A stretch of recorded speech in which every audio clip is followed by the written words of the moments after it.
Hey everybody, it's Tactard Ted. It's Friday, 19th of August. And I'm going to start out today on my rant with a quote from a very famous historical person. This historical person said, "How fortunate for governments that the men they govern do not think."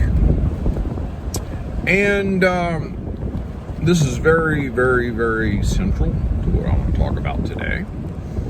And I don't want you guys to think that I'm beating my own chest, because I'm going to admit to you right off the bat, there are a lot of things I don't know about.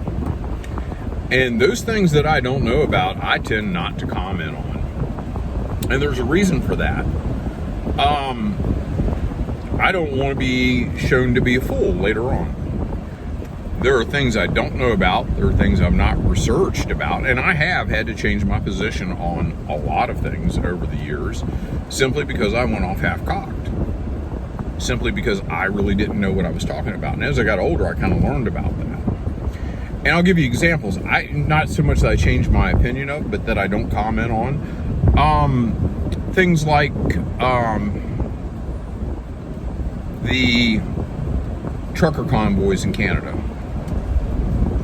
I don't comment on those. I mean, they seem like a good idea. They seem like something I'd support, but I don't know enough about what's going on. I realize those folks are like really dissatisfied and unhappy with their government. They are unhappy with a lot of regulations, I'm guessing. And I just don't know the root of it. I haven't researched it. So I don't really discuss it one way or another. I don't advocate it. I don't knock it. I just don't know. And I don't comment a whole lot about Taiwan because I read so much conflicted nonsense that I really can't make a good stand one way or another. But I also watch about what's going on that I do know about, and I see where there are certain trends following. Now, what I do know about? Well, I do know about the Soviet Union, the former Soviet Union, the former Soviet states. I also know a lot about Ukraine, and there's several reasons for that. I started researching long before I went in the military, and I'm sure I've told this story before. I remember National Geographic, on the cover of National Geographic.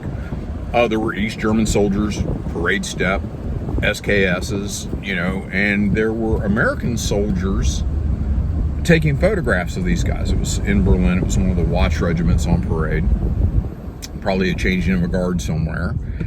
And it intrigued me that there were two Germanys. And I remember a young guy looking at the map.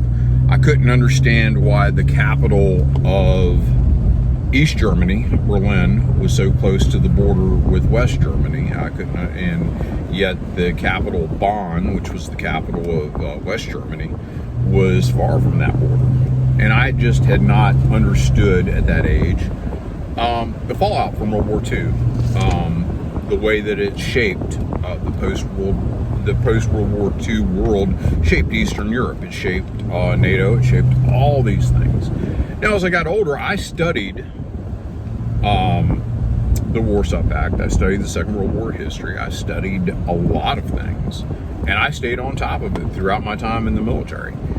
And I stayed on top of it through 1991. And I casually, post-1991, followed Russian politics, and I saw the decline. I saw how bad things got.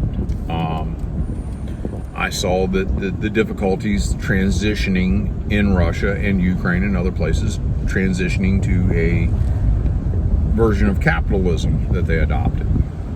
It was difficult. First of all, you have to understand that you just can't spend money willy-nilly. You have to be able to pay for your social programs. You just can't print money out of thin air like the United States tries to do these days. You can't do that and have a successful economy, and there were a lot of growing pains there. And it's interesting because I find myself, talking about how I'm educated, I'm also finding myself, I guess, in a position that a lot of you folks did when I started visiting Russia in the early 2000s. I was trapped in the Soviet in 1991 mindset. First trip to Russia, I remember, and I get a lot of grief about it. My wife laughs about it. a lot. First trip I went to Russia, I packed 3 rolls of toilet paper. Why? Because I remember that toilet paper in the Soviet Union was something that wasn't always readily available. And I just wasn't aware of the dynamic on the ground. I wasn't aware of how people lived. I wasn't aware, had not been there, had not seen the place. And the news in the post-Soviet space wasn't always clear, wasn't always readily available. And that impressed me, that I was kind of out of touch. So I went out of my way to start studying Russia more, learning more about the new dynamics in Russia. And what I became really aware of is there was an arc. Post-Soviet Union, Russia was depressed. The economy was depressed. The people were depressed. They had just went from being one of the 2 superpowers to being almost, well, in a lot of ways, a laughingstock. People made fun of Russians. People, people weren't very gracious in victory. And I may have even been one of those that the Soviet Union fell apart, and now these folks are just having all sorts of problems. And unfortunately, a lot of folks have not been able to progress beyond that mindset. They still think of Russia as a defeated post-Soviet state. They still think of their people as downtrodden, all sorts of issues, depressed, not proud of who they are. And I can tell you folks, that's not the Russia you're dealing with today. You're dealing with a Russia that has managed to find its own way. They have managed to go along and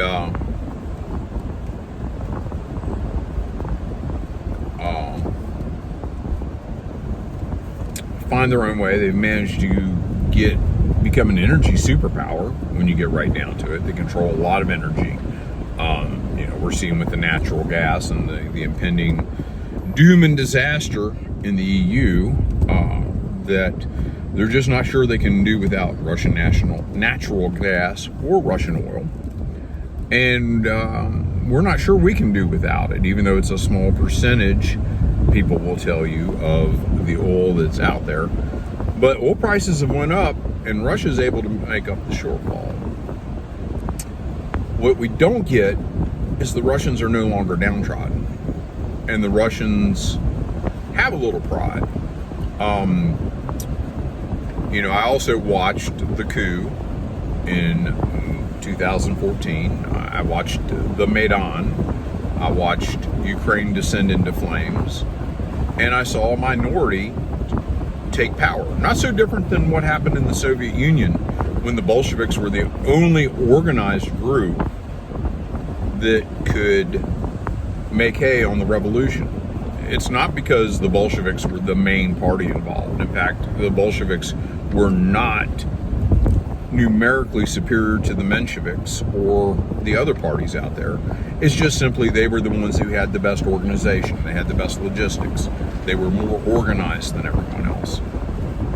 And this is a lot of what happened in the wake of the Maidan.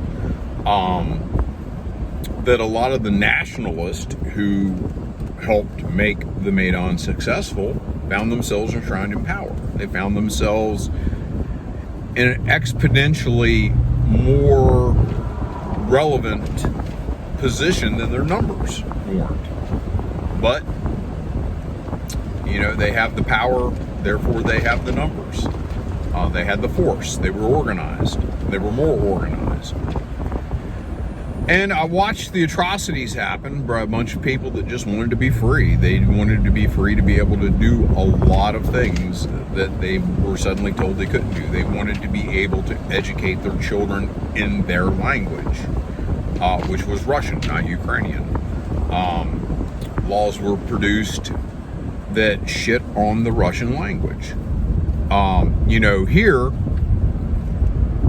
we don't openly discriminate against folks speaking Spanish. We don't openly discriminate, and it's not government sanctioned. In Ukraine, it's government sanctioned. So I evolved. I evolved a lot on understanding what was going on. Interesting that way back when, even during the Maidan, the revolution in Ukraine, there were a lot of reports in the Western press about the bad shit going on in Ukraine, about the people who were burned to death in the Union Trade House in Odessa, which that has basically been wiped from the internet. It's really hard to go find good information. YouTube, you go search it, you're going to go through about 3 or 4 pages before you find anything relevant to it. And that's because they're running cover. They don't want you to think about it. They don't want you to know about it, and they don't want you to remember about it. Now, this is one of the reasons I talk about Ukraine and Russian relations, is because I remember. I paid attention. Now, you and I can't pay attention to everything. I can't pay attention to China. You know, my knowledge of China is limited to their Chinese communists, and I really don't like communists. So I'm tainted. I really don't like communists, and Russia was able to get rid of communism from the inside. So I'm pre-programmed to think more highly of Russia. And I also understand the meddling that we have done in Russian politics. I understand the meddling that we are doing in that part of the world. I also understand the promises we haven't kept. And I can remember when they were made. I remember assurances that we gave people, and they did not happen. So it's pretty interesting to me that we have folks who suddenly heard, the damn Russians are in Ukraine, and they're willing to drop everything to go fight in Ukraine, which I find relatively absurd. I pull no punches. I'd actually considered going to Donetsk to serve on the side of the Donetsk People's Republic, because I believe in freedom. I believe in being able to pick your own government. I didn't do that for many reasons. After I researched it very long and very hard, gave it about a year's worth of thought, and decided, hey, this probably isn't for me for a number of reasons. If I wasn't a little brighter, I could be Aiden Aslan right now, sitting in a jail. In my case, it would be a Ukrainian jail, waiting to be executed. And I don't think an American passport would have saved me. I also, a lot of reasons, decided not to do that. But I also love the people that immediately start flying a Ukrainian flag on their profile. They probably don't know the history of Ukraine. All they know is Russia bad, Putin bad. I've said this before. I really believe that we have 2 types of Russian haters in this country.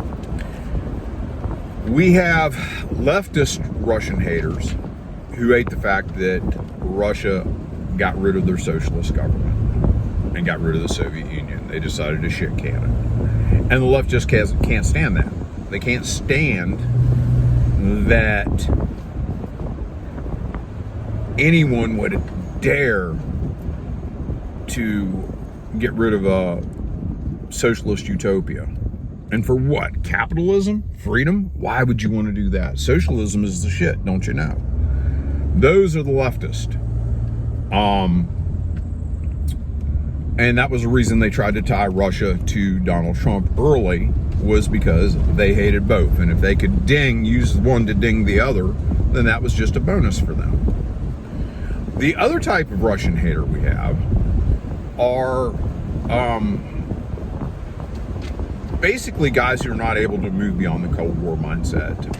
And then you have You have, how would you put this? You have these guys that are butthurt that they never got to fight the Soviets. Well, let's just put that out there.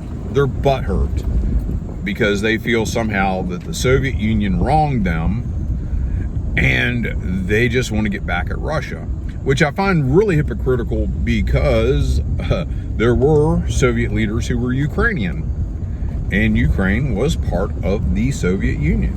Before that, Ukraine had been part of the Russian Empire. And I find it really, really, really, I don't know. I find it really self-serving that you're going to pick which Soviet state you're going to, post-Soviet state that you're going to love and which post-Soviet state you're going to hate.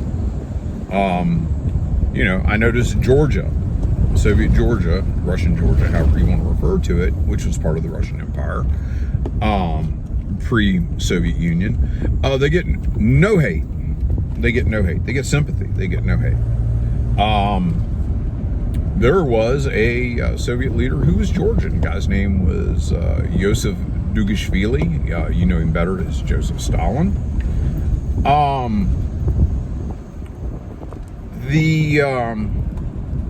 The way that we cut and dice all this just doesn't make sense. And I'm here to tell you, we all can't watch everything. But yet, my knowledge gets squelched because I don't fit the narrative. Yet somebody who, you know, I said it before, can't find Ukraine on a map, doesn't know where the Black Sea is, couldn't find Crimea at the tip of Ukraine, at the underneath of Ukraine, and follow it north and go, hey, that's Ukraine, because they're just, you know, not able to understand geography. They're not able to understand world concepts. They're going to tell you, we need to go to war with Ukraine. We need to spend billions on Ukraine. And people get upset with me because they go on and on and on about how Russia is the aggressor, how Russia is aggressive. Since 1991, you might want to look at how many other nations Russia's had military actions in. I will tell you this, it's not even a third of the number of states that the United States has invaded or had military actions in. And all the actions where Russia was not invited have occurred on their borders. All the actions where we've not been invited are on the other side of the planet. And I think that gives a very definite picture of who tends to be a little more aggressive. Now, I'm not going to tell you I'm against any of those wars. Straight up, I'm not against those wars. I'm an American. We have a right to look out for our own security. We do. And that being said, Russia has a right to look out for its own security. And I know we wouldn't tolerate Russian troops in Canada or Mexico. We didn't tolerate Soviet missiles in Cuba. So why in the hell should Russia be forced to tolerate a threat on its borders? That's an honest question, folks. Can anybody explain that to me? Why must Russia accept a threat on its borders when we refuse to accept a threat on our borders? Oh, by the way, before I get off here, that quote, you know, how fortunate it is for governments that those who are governed, that the people they govern don't think, that was a guy named Adolf Hitler. And he made hay on the fact that the German people lots of times didn't think. He made hay off the fact that he had a propaganda minister named Goebbels who was very, very good at propaganda. And let's be quite honest, the American government is quite good at propaganda. And Zelensky and his government also are quite excellent at propaganda. And unfortunately, we're the ones all being duped by this. Well, there's my thought for the day. Hope I didn't piss you off too bad before the weekend, but that's my take on it. And if you think I'm full of shit, you think I'm full of shit. I'm beyond that. I'm a big boy. I can take the criticism. I really don't have an issue with it. If all you have is attacks against me because I'm stupid, I'm this, I'm that, well, then you really don't have a good argument to prove me wrong. And I'm willing to deal with proof. What I'm not going to deal with is I'm not going to deal with op-eds that people try to pass off as news. An op-ed that people are trying to pass off as news is no more relevant than my opinion on what's going on elsewhere. In fact, I would think that my opinion probably carries a little more weight because I just simply didn't discover Ukraine. I just simply didn't wake up and realize, oh, there's a problem there with a country called Ukraine. I really need to be, for the Ukrainians. I got to be with them Ukrainians because Russia bad. So anyhow, folks, that's what I got. Have a good weekend. Take care.